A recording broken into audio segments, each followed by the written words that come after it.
I am the Tofu Golem. Please enjoy the video. You start by confirming prerequisites. You need an active Hive account and the crafting permission enabled. Next, collect the components, rotten flesh, 3 bones, and the 50 XP or token cost, because the recipe demands both items and currency. Once done, head to the special altar or crafting bench near spawn. This is where the recipe unlocks. Make sure you're in a safe zone to avoid interruptions, and keep an extra rotten flesh in your inventory as a backup ingredient. You now assemble the materials on the altar.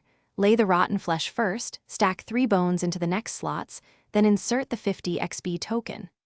After placement, activate the ritual by using the designated activation item or performing the click sequence the interface shows. Timing matters, so act within the 10-second window.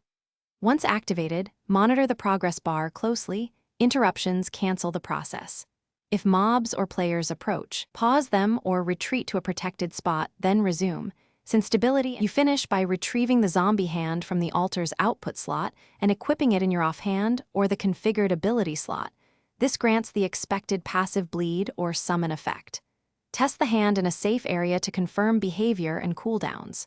If the craft fails, don't panic. Verify your permissions, ensure the item order was exact, and confirm you had enough XP or tokens. Once corrected, perform the ritual again with fresh materials. Consistency is the key to success. Thanks for watching. Consider subscribing if we helped you today.